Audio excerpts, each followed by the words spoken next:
Years ago in the land of Egypt, fantastic monuments were built by the kings, built with the labor of thousands of slaves. And these slaves were God's chosen people, the children of Israel. Many times the Egyptians were cruel to their slaves.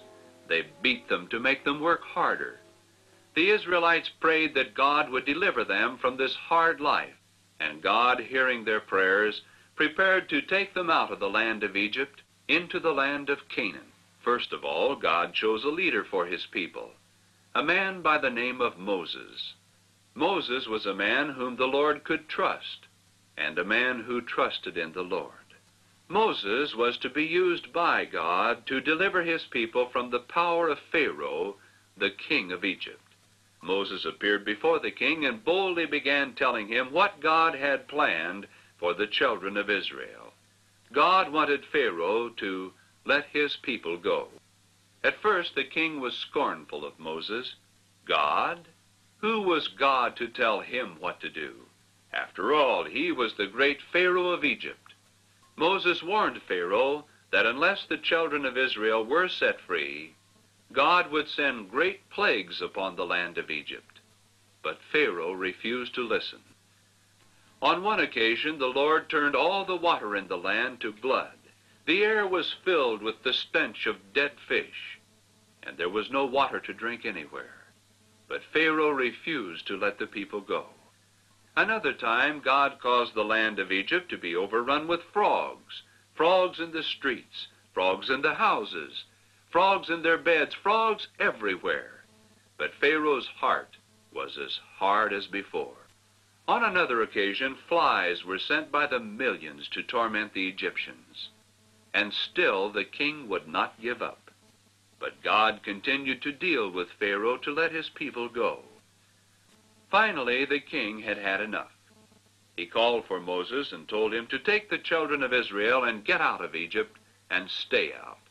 That was a happy day for the children of Israel. They were free at last. God had heard their prayers. For 430 years, these people and their parents before them had been held in bondage in the land of Egypt. Now they gathered up their belongings and were ready to go. Soon they were following their leader out into the desert. A hot, hard journey was ahead, but the people were happy.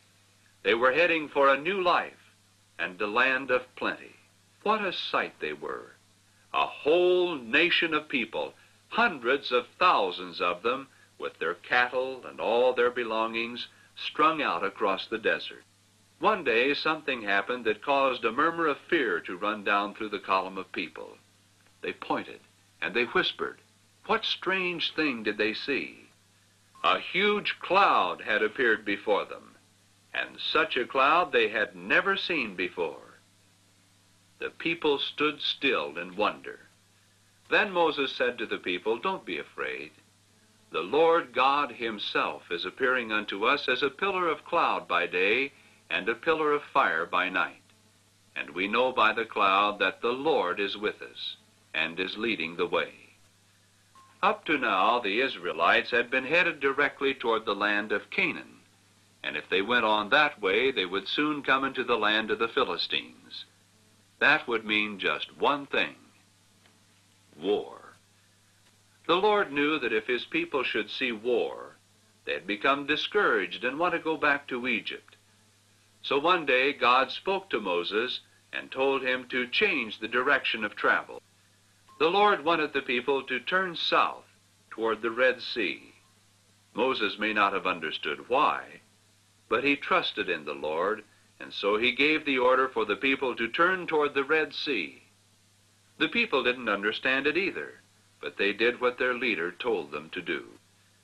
Pharaoh had spies watching, and of course they were ready to report every move the children of Israel made. When the spies told Pharaoh that the Israelites were changing their direction of travel, the king got to thinking about the matter. He got out his maps and began to study the situation. Pharaoh was already sorry that he had freed all those slaves that had served him so long, and now they were walking right into a perfect trap. Soon they would find themselves with no place to go. There would be mountains on each side, and in front of them would be the Red Sea. If he were to bring his armies in from the rear, well, that's what he decided to do. And the armies of Egypt moved out across the desert and traveled as fast as they could. The Egyptians raised up quite a dust, and when the Israelites saw the dust clouds far in the distance, they knew right away what that meant. The Egyptians were coming after them. The children of Israel were afraid, and they were angry with Moses for having brought them out into the wilderness. They forgot that God was with them. The people cried out to Moses that they would rather have stayed in Egypt as slaves than to be slain out here in the desert by the Egyptian army. But Moses wasn't upset. He was perfectly calm, and he said to the people, "Fear ye not. Stand still and see the salvation of the Lord." Then something strange happened.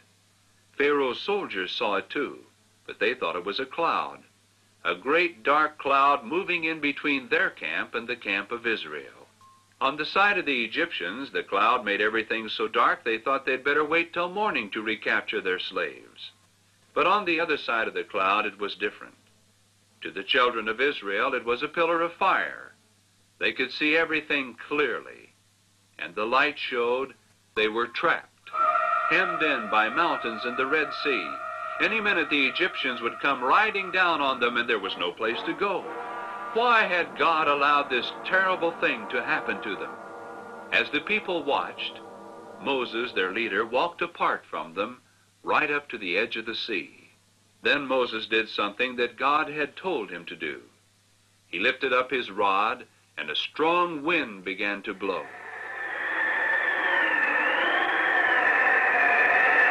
And the waters began to part. Before long, the wind had cleared a path right through the middle of the sea. And though the children of Israel were frightened, they followed their leader in between those huge walls of water. All night long, the children of Israel marched through the sea on the path that the Lord had made for them. And finally, the last person arrived safely on the other side. When the Pharaoh back in his camp was told that somehow the Israelites were getting away, he shouted the orders to pursue them at once. In no time at all, the entire Egyptian army was in pursuit, and they followed the Israelites right into the passage prepared in the sea. Just about then, the Lord caused all sorts of things to happen. The wheels came off the chariots. There was confusion and panic in the ranks of the Egyptian armies. Pharaoh's soldiers were terrified. "The Lord is fighting against us," they said. "Let's turn back before it's too late." But it was already too late. God told Moses to stretch out his rod again over the sea.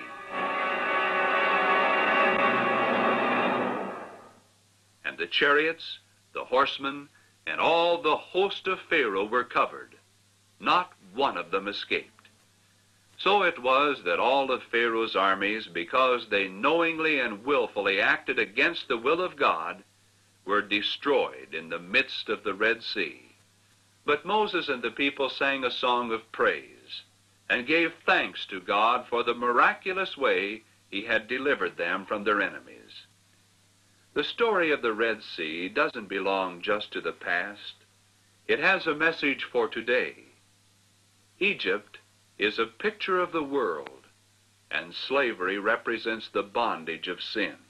The Bible tells us that it took the power of God to deliver the children of Israel from the bondage of Egypt, and it takes the power of God today to deliver people from the slavery of sin. For whatsoever is born of God overcometh the world, and this is the victory that overcometh the world, even our faith. Who is he that overcometh the world, but he that believeth that Jesus is the Son of God?